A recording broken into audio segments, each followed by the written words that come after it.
Tonight changed the argument. For years, the line was simple.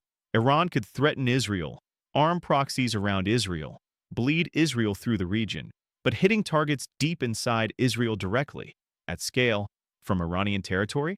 That was the part many people treated like fantasy. Too far, too defended, too risky, too impossible. And yet tonight, the impossible was not just attempted. It was demonstrated. That is the real story. Not that every missile got through. Not that every target was destroyed. Not that Israel's defenses suddenly vanished.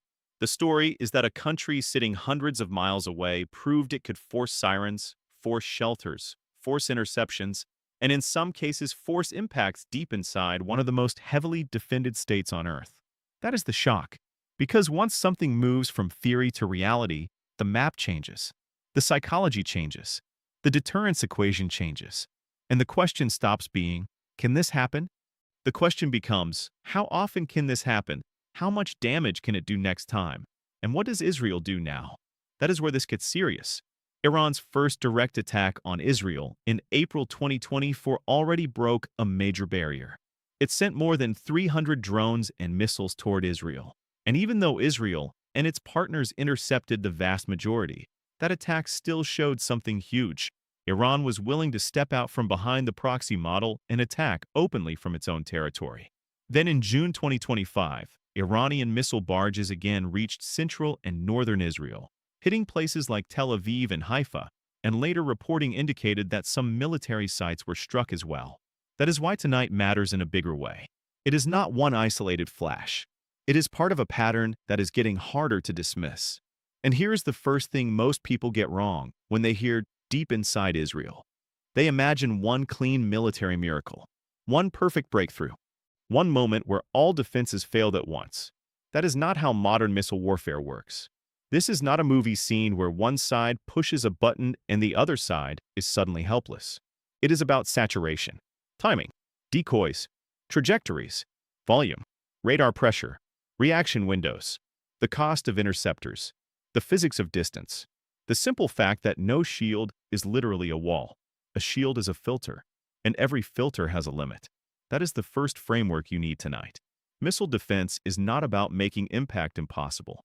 It is about making impact harder, rarer, and more expensive. But if you fire enough weapons from enough directions, with enough variety, you can stress even elite defenses into leakage. And leakage is enough to change history. That is the hard line people need to understand. You do not need total success to win a psychological victory. You only need to prove that success is possible. That is what makes this bigger than damaged photos and social media clips. Because the real target was never just a runway, a base, a building, or an infrastructure node. The real target was confidence. Confidence in the promise that distance protects.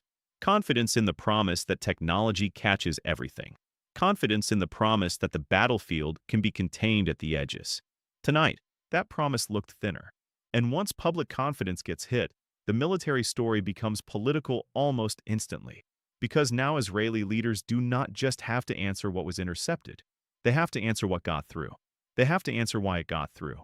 They have to answer whether this was a one-off spike or the opening look at a new normal.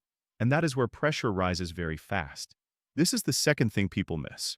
When analysts say an attack like this was impossible, what they usually mean is not literally impossible. They mean politically unthinkable, strategically too dangerous, or operationally too difficult to sustain.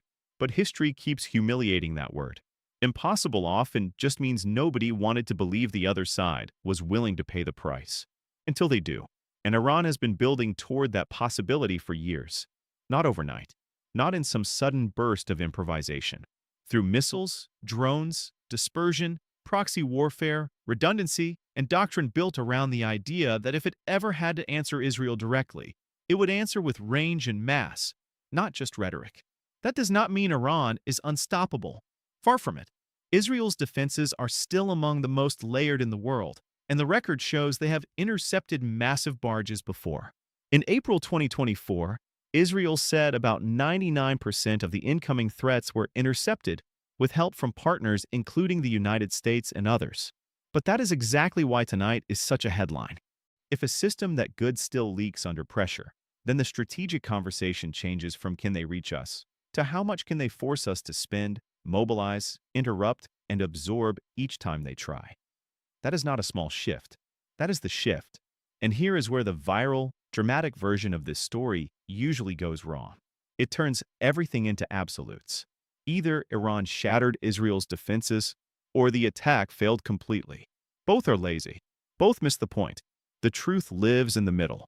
Israel's defense network can still stop an enormous amount. That matters. But Iran does not need to destroy the network to make a strategic statement. It only needs to prove that enough missiles can survive the gauntlet to create real disruption, real fear, and real political consequences. That is the game. And tonight, even if the physical damage ends up more limited than the panic suggests, the symbolic damage is already done. The image of impacts deep inside Israel does work by itself. It tells adversaries that reach exists. It tells allies that guarantees have limits. It tells civilians that the front line is no longer only at the border. And it tells every military planner in the region that distance is not the comfort blanket it used to be. Here is the mini payoff that matters most. Tonight was not just about what Iran hit. It was about what Iran disproved. It disproved the lazy assumption that deep strike pressure on Israel could only come through Hezbollah, Hamas, or regional militias. It disproved the comforting idea that geography alone keeps the core of Israel outside the fight. And it disproved the belief that direct state-on-state missile warfare between Iran and Israel would stay stuck in the realm of threats forever. Now let's talk about why this happened now. Because attacks like this do not appear out of nowhere. They come from accumulation, assassinations, retaliation cycles, airstrikes, deterrence failures, domestic pressure, regional signaling. Every side thinking one more message will restore fear in the other. That is how escalation works. It convinces each player that the next step is controlled, temporary, even necessary, until suddenly the steps are not steps anymore. They are a staircase nobody can stop walking down. And that is why tonight feels bigger than a military exchange. It feels like a boundary event, the kind of night people point back to later and say, that was when the old assumptions finally broke. Because after a night like this, Israeli retaliation becomes harder to avoid, but also harder to calibrate. Hit back too softly, and Iran claims deterrence succeeded. Hit back too hard, and the next round could be larger, faster, and less containable. And while that decision is being made, the entire region is watching. Hezbollah is watching. Washington is watching. Gulf states are watching. Global markets are watching. Every actor is trying to read the same signal. Was tonight the peak, or just the proof of concept? That is the question, and here is the uncomfortable answer. Once the concept is proven, you cannot unprove it. You can retaliate. You can restore some deterrence. You can degrade launch capacity. You can hit storage, command nodes, or infrastructure. But you cannot put the old psychological barrier back in the box. The barrier is gone. Deep inside Israel is now a demonstrated target set, not a hypothetical sentence.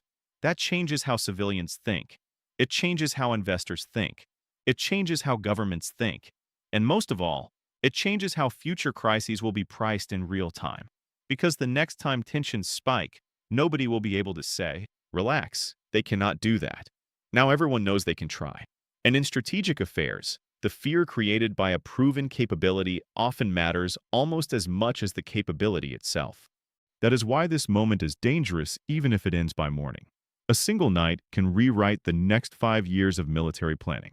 And before anybody says this means one side has won something final, slow down. That is not what this means. Israel still has devastating retaliatory capacity. Iran still faces enormous risks every time it escalates openly. Both sides still have reasons to avoid full-scale war. But that is exactly what makes this so unstable. Each side has enough power to hurt the other badly, and just enough confidence to think one more move can restore deterrence without triggering disaster. That is the illusion that starts very big fires. So what did Iran actually achieve tonight? At minimum, it achieved narrative shock. It proved that direct pressure deep inside Israel is no longer theoretical. It proved that interception rates, however strong, do not equal invulnerability. And it proved that the old sentence, they can threaten, but they cannot really reach, does not survive contact with reality anymore. That is already a strategic success, whether or not every military objective was met. And what did Israel learn tonight? Probably the lesson every military power hates learning in public. Even the best defensive architecture in the region can be stressed by scale, sequencing, and persistence. The answer to that will not be surrender. It will be adaptation, more readiness, more preemption, more pressure on launch chains, more emphasis on strike before launch logic. Which means if tonight was meant as a message, the reply may not be a statement. It may be a campaign.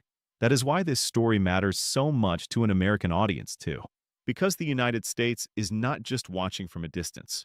American support, regional basing, missile defense coordination, and alliance credibility are all tied into what happens when Iran and Israel cross another red line.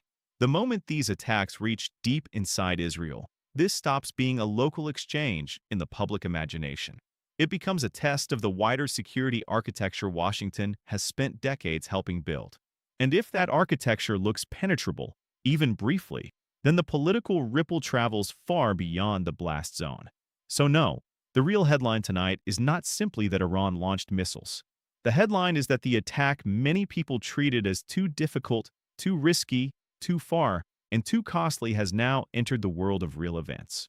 That is what makes this a line-crossing moment. Not perfection, not total failure either. Proof. Proof that Israel can be reached at depth.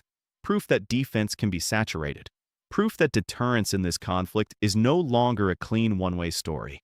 And proof that the next time someone says, that kind of attack is impossible, fewer people are going to believe them.